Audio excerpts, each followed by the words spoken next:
So this is another one of my videos, and what I'm doing here is summarizing the Economist.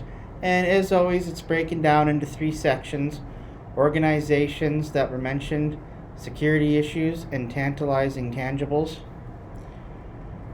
First up, a link will be in the description, and this takes you to think tanks that, as my subscription comes to a year now, I've gleaned off of The Economist, and these range from everything on think tanks dedicated to, gun policy to migration.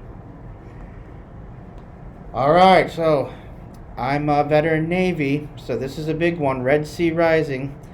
Yemen is attacking vessels in the Red Sea, so that's a huge deal because so much trade goes through there. An interesting tidbit is that 2 Navy SEALs have gone missing. This is very strange to me because SEALs, generally speaking, deploy in 4-man units. So I'm kind of wondering, there's something that the media isn't being told.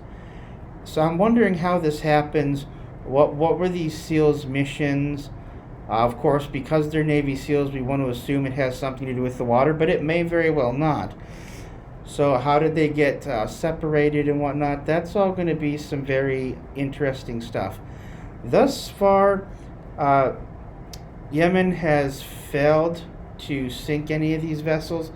This is being done by the Houthi group. I'm sorry if I mispronounced that. But yeah, this is it's a big deal. That's an oil. It's funny. It's not geographically a big region we're talking about. Geopolitically, though, it's huge. So Israel and genocide. So South Africa has brought in suit against Israel for genocide. Now,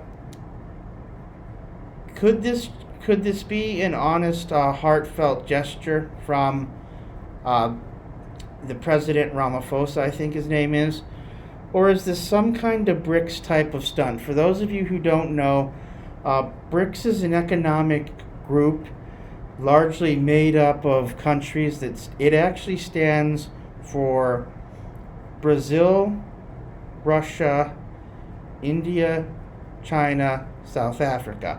Now, it has more members than that, but that's what it is. It's an economic forum to kind of rival the West, if you will. So is this heartfelt? Is this a stunt? It could actually be both. They could really feel what's happening there is genocide, and they might like all eyes being on the BRICS. Now, where this is going to be tried is the International Court of Justice. What that means is buckle up and don't expect a verdict for the next several years. Genocide is a very serious allegation, and it's going to take many years to sift through what's going on. The science of boom.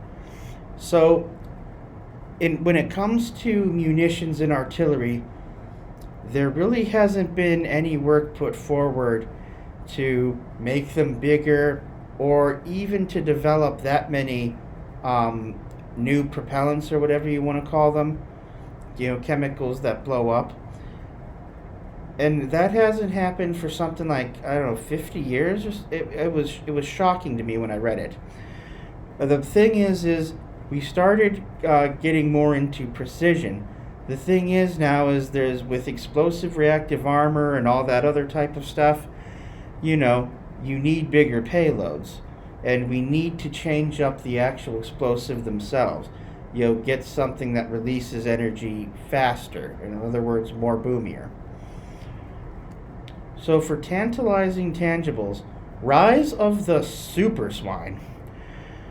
Okay, so way back, or a couple years ago, the pork market, did what all markets did. It fluctuated. So people ate less pork, and a bunch of these swine farms had more than they needed, more animals than they needed. Well, to kill them would have been expensive, actually. Would have cost money, and spend money on something that you're not getting money, that you can't sell. So these swine were set free. Now, you might be asking what's wrong with that. Well, the animals that are raised, they're not normal. They're actually modified, sometimes through genetics, and sometimes specific genetic manipulation, and sometimes just the good old fashioned breeding the bigger and the stronger to get a better product, a better meat substance. And so we've got these huge super swine, and they're damaging the environment. You know, I've read a lot of articles this year in The Economist, and it seems there isn't a single facet of ecology that we cannot screw up. Yeah, so that's bad, and we're looking at numbers of tens of thousands of swine where they shouldn't be, destroying, crops, making life very difficult for farmers and whatnot. So, that's all. Thank you.